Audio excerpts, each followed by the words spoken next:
after we celebrate the holiday of Rosh Hashanah and then the holiday of Yom Kippur, and we are sure that we are written and we are sealed for a happy and healthy, sweet New Year, we move on to the holiday of Sukkot. And the Torah tells us in Leviticus, Pasuk 42 and Pasuk 43, in Leviticus chapter 23, the Torah tells us, Sukkot teishvu shivas yomim. In the Sukkah shall you sit for 7 days. Kol ha'ezach b'Yisrael yeshvu b'Sukkos. Every resident amongst the Jewish people, the people of Israel, shall sit in these Sukkos, shall sit in these booths. And the Rambam, Maimonides, in Positive Commandment 168, says this is a positive commandment to dwell in the Sukkah for all 7 days. What is the meaning of this mitzvah? To try to understand it on various levels. So we start with Pshat, the simple level. So Rashi, the classic commentator of the Torah, tells us, what is the reason that we sit in the Sukkah? Says Rashi, the Sukkah represents the Ananei HaKavod, the clouds of glory that surrounded the Jewish people throughout all the 40 years in the desert. In other words, when the Jews left Egypt, and they were in a very, very hot place, the desert, God protected them by putting 7 clouds around them. They had a cloud to the east and the west and the north and the south, above them and below them. And as the commentaries explain, that these clouds served to protect them from the heat. It was like a central air conditioning. And it washed their clothing. Every night they went to sleep, they woke up in the morning and the clothing smelled fresh. And if they gained a few pounds, so now there was more room around the waist. If they got taller, the hem was let out.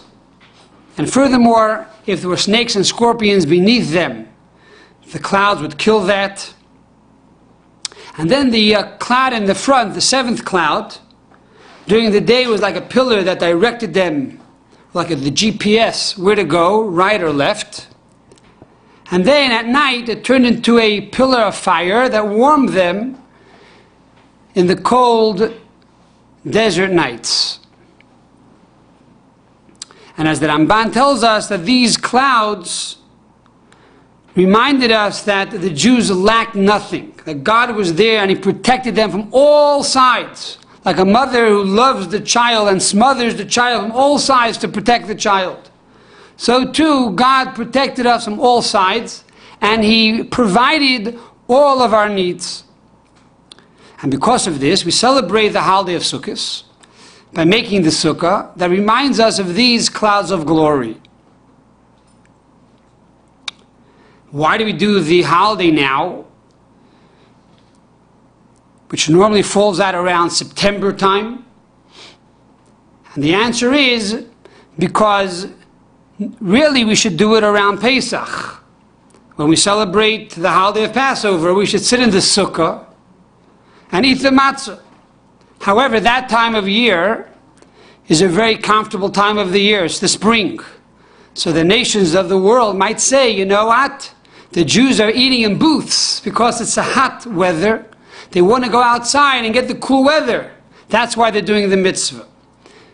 And therefore we specifically eat in the Sukkah, not in the spring or the summer, but on the contrary, in the fall, when it starts to rain and the weather is not so warm, to show that we're doing the mitzvah of Sukkah. Why? Because God commanded us to do so, not because it's comfortable to do so. So this is the basic pshat, the basic reason of why we sit in the Sukkah, to acknowledge the clouds of glory that protected us in the desert. There's a remez, there's a hint to why we eat in the Sukkah. It says in Yalkut Shimoni, in the portion of Emor, Kol hamakayim mitzvah sukkah ba'olam hazeh. Anyone who fulfills the mitzvah of sukkah in this world, says the Yalkut Shimoni, zoichel liyeshev b'sukkahs eirei shel Aviyasa. He is zoichel, he merits to sit in the sukkah that will be made when Mashiach comes.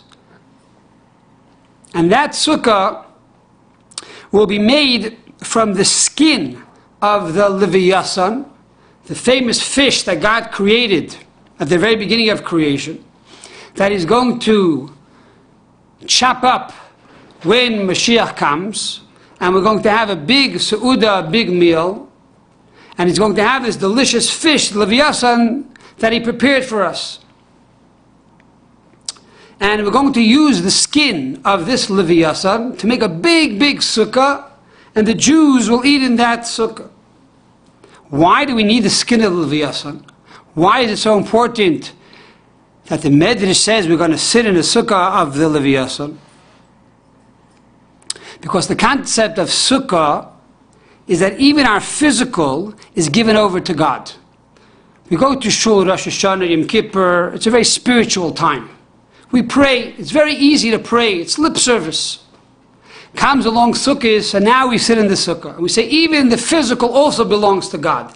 Everything that we have belongs to God. However, we're told in Kabbalah and Chassidus that this nullification, that we give over the physical to God, is only an external nullification. It's only the bitul hayesh, which means to nullify our ego. We give over our ego to God. However, we don't have the power now to really nullify our essence, which is called bitul b'mitzias. In other words, nowadays, I give myself over to God. The I still exists. However, the I is now going to be nullified to God, but there's still an I. So there's still the yesh. But Mashiach will come, will be truly nullified to God. Even the mitzias, the essence of our existence, will also be totally nullified to God. And this is hinted by the fact that the sukkah will be made from the ur of the Leviathan, the skin of this fish, because there's a halacha that's brought down in the Mishnayos, that kol shabayam tohar, everything that's found in the ocean, in the water, is pure. In other words, a vessel that is made from the skin of a fish cannot become impure. Other vessels, like metal, silver, gold, can become impure if someone that's impure comes in contact with it. But the skin of a fish, being that it's part of the water, it cannot become impure. Why? Because it's truly one with God. A fish knows it cannot leave the water. A human being thinks he lives on his own. But a fish knows he is always connected with his source of life, which is the water. It's going to leave the water, it's going to die. So really the fish comes from a higher level of spirituality, which is, by the way, interestingly, halachically we have to slaughter shecht, an animal, to eat it, to make it kosher. Even a kosher animal, which means a cow or a sheep, if you want to eat it, you have to shecht it. Because ein v'shachat elo mashach, by slaughtering it, you're elevating it from the level of beast and bringing the animal into the level of potential man. That's the idea of slaughtering it. But a fish does not need shechita, doesn't require shechita, ritual slaughter. Why not? Because a fish comes from the water, which represents Alma Diskasya, the concealed worlds, the higher worlds. In other words, the fish understands that it's one with God. It doesn't need to be elevated. So the skin of the fish and the skin of the Leviathan will be used to make the sukkah, because then not only the spiritual but even the physical will be totally nullified to God. Our ego and our mere existence will truly be harmonious with the essence of God, and there will be no separation between us and God. So this is the remez, the hint of sukkah. What is drush? the homiletics, the Baal HaTurim says the following. Why is it that we need to eat in the Sukkah for 7 days? Why not 5 days? Why not 8 days? Why specifically 7 days? So the Baal HaTurim says that the 7 days that we eat in the Sukkah alludes to the 7 clouds of glory that protected us. So we eat in the Sukkah 7 days, 1 day for 1 cloud. And furthermore, we find that in the word Bas Sukkos, because in the Sukkah God made the Jews dwell. So the word Bas Sukkos, the Chaf, the letter Chaf of Bas Sukkos, has on it tagin, crowns. Now normally there are 7 letters in the Torah that require crowns. But here, the Chaf also has a crown. In other words, the 7 letters that require a crown is not normally the Chaf. It's Shatnez Getz. However, here the Chaf has a crown on it. Why? To imply a halacha. When you have a crown, it's like putting a line underneath the word to underscore the concept, to emphasize the idea. So the fact that the Chaf has tagin, it tells us that Chaf is the gematria of 20. And that a sukkah is only allowed to be up to 20 amos high. It cannot be more than 20 amos high, or else it's not kosher. That's a halacha that we have in the laws of sukkah. So this is the drush that the Baal HaTurim tells us. Number 1, we eat 7 days to allude to the 7 clouds, and also that a sukkah cannot be more than 20 amos high, which is about between 30 and 40 feet high. What is soid? What is the esoteric level of sukkah? So the Mishnah tells us that a sukkah has to be 7 tefachim wide. A tefach is a handbreadth. It's about 4 inches.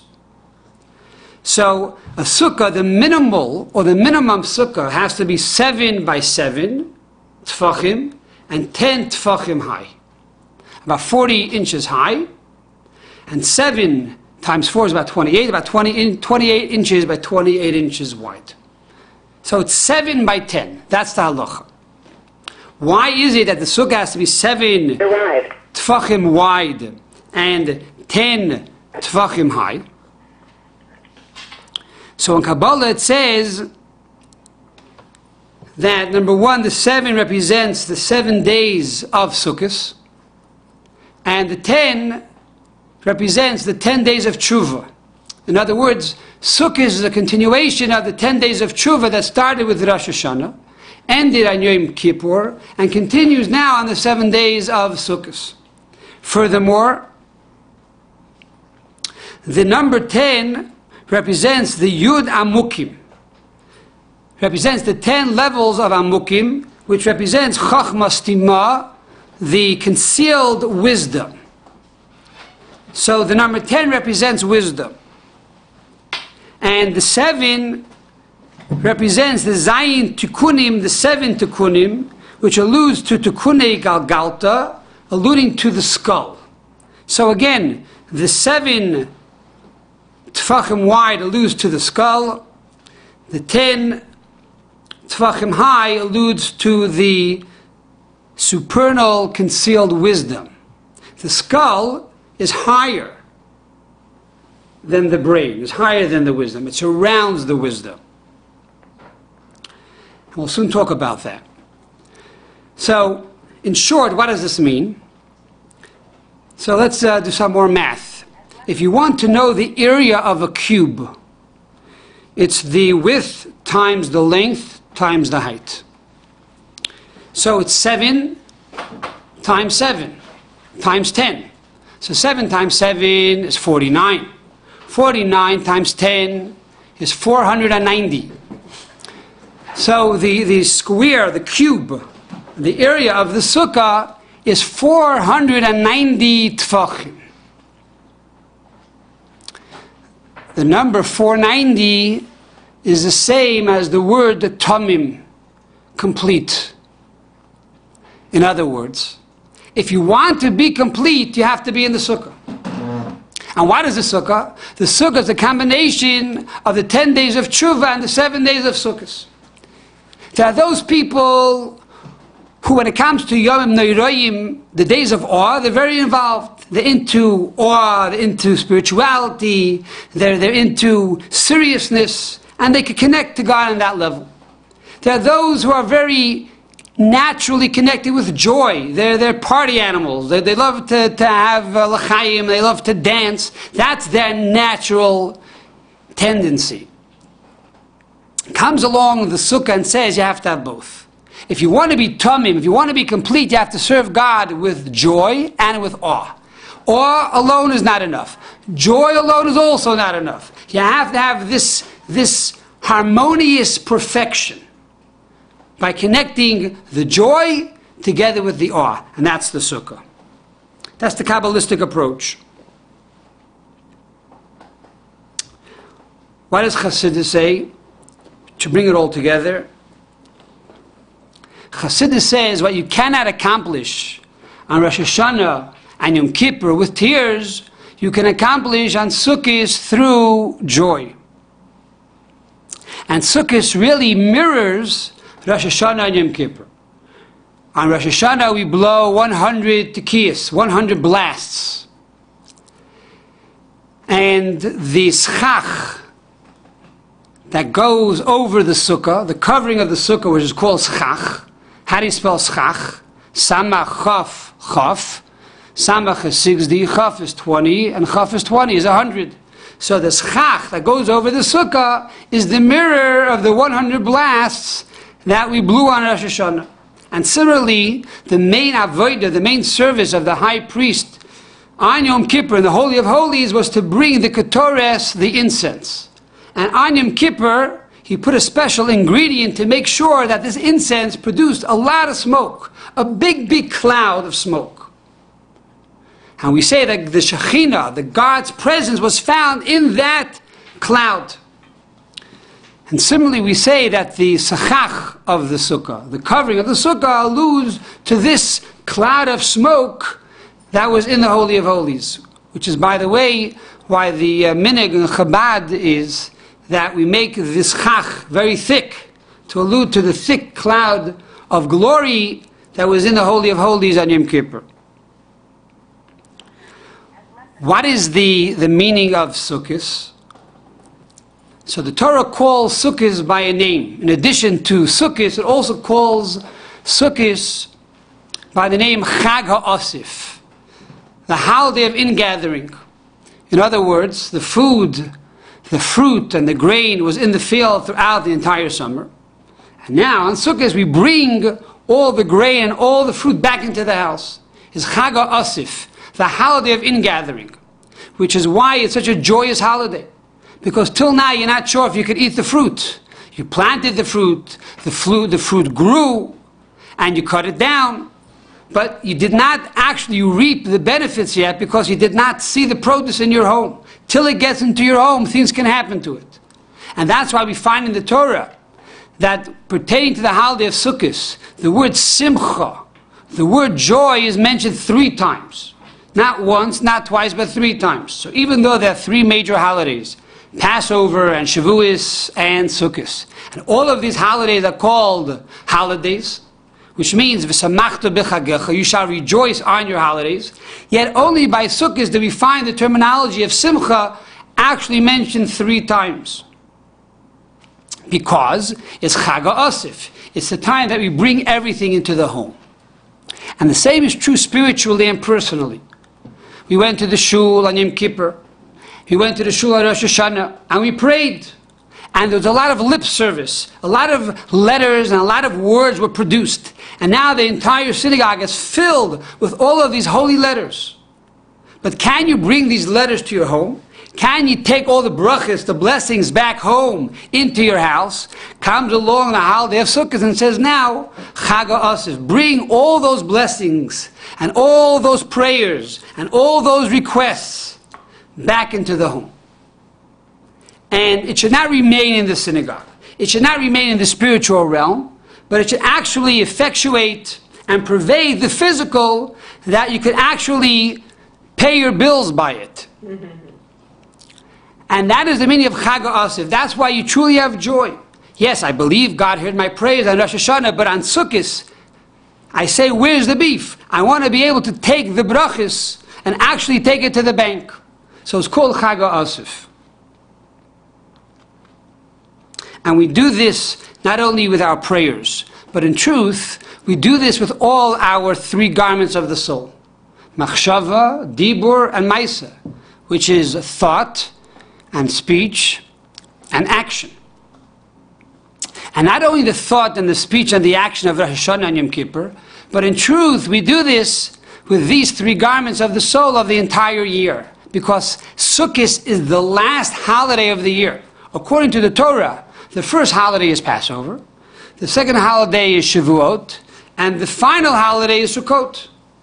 So this is called Chag HaAsif. It's an ingathering of all the thoughts and all the speech and all the action that we did throughout the entire year. Now we're bringing this home.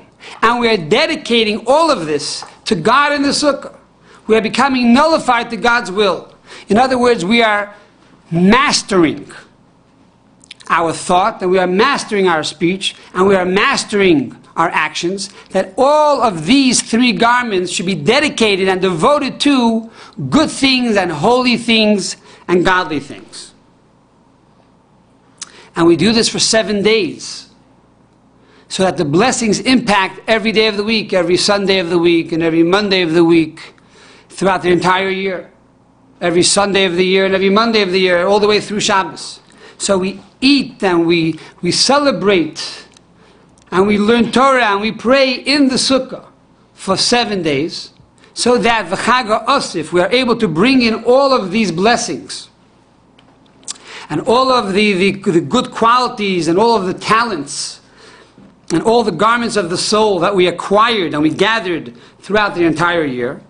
And now we're able to inculcate this into the rest of the year, or the new year, into every day of the week. So this is the concept of Sukkot in a nutshell. It's taking the blessings and the prayers of Rosh Hashanah and Yom Kippur, and it's bringing this into the home and into our everyday life, and to pervade every single day of the week. My father-in-law tells the following story. He says that the Rebbe's father, the Mekubal and the Goin, Rabbi Levi Yitzchak Schneerson, tells the story of Rabbi Levi Yitzchak of Berditchev. What's the story? The story is that one year it was very difficult to get an esrog.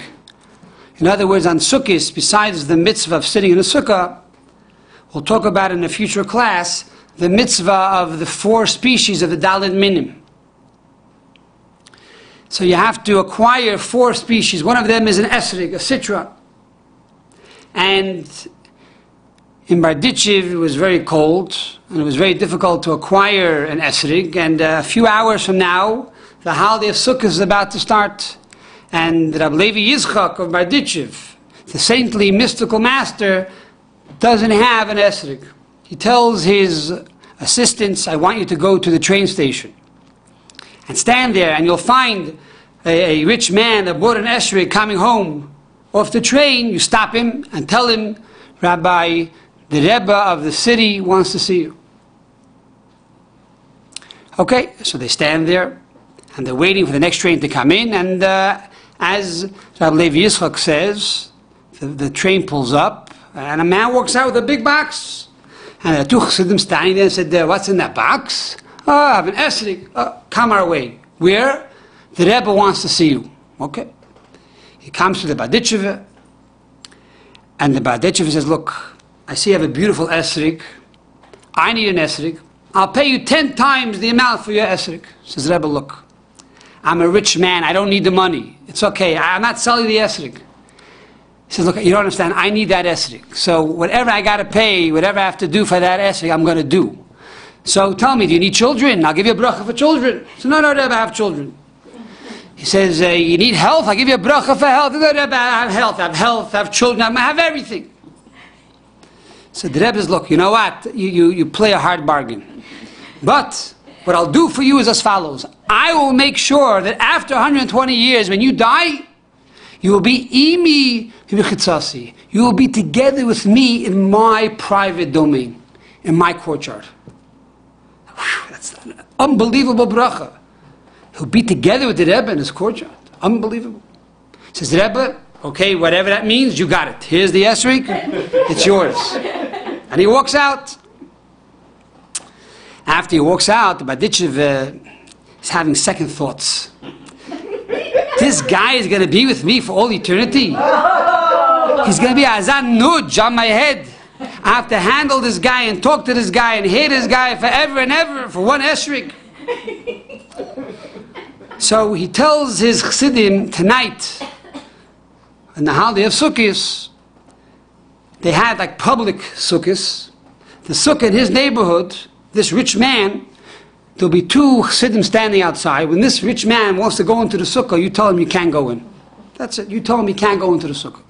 Okay. Rebbe, whatever you say, we'll do.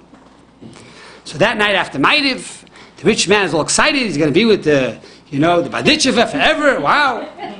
And he's about to go into the Sukkah to have the Kiddush, and all of a sudden he can't come. Can't come. Why not? The Baditchev said, you're not coming in. He says, I don't believe it. I gave my esrog. What does this mean? I'm not coming into the Sukkah. He says, go talk to him. So he runs to the other side of town, and he comes to the Rabbi Yitzchak Barditchev, and he says, Rebbe, I don't understand. Why can't I go into the Sukkah? So I'll tell you the truth. I realized I made a mistake today. I gave you imi v'chatzasi to put you in my courtyard. I'm changing the deal. The deal is over. Forget it. You can't stay with me forever. And you can't go into the Sukkah. Forget it. He says, Rebbe, look, I'll be honest with you. All I want is to go into the Sukkah and make Kiddush. That's it. If you don't want me to be with you, I won't be with you. But I want to do the mitzvah that God sent me to this world to do, and that is to go into the Sukkah. The Baditchev said, aha, that's what I was waiting for. I wanted to make sure you're worthy of coming together with me into my courtyard.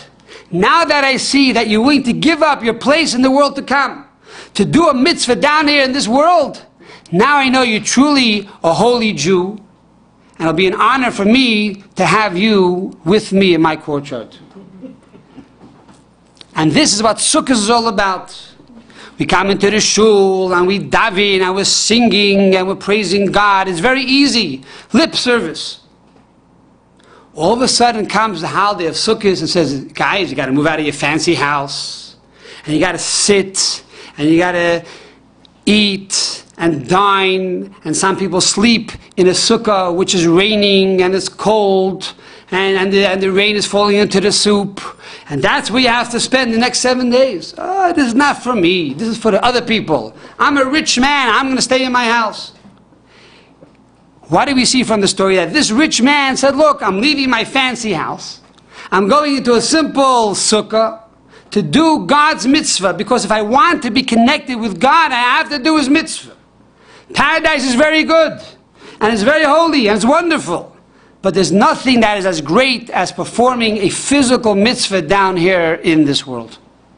So we hope and pray to celebrate Sukkot with joy, and very soon to dance in the Sukkah of Mashiach with the Ur of Leviathan, with the skin of the Leviathan, from Heida B'meinu this year in Jerusalem.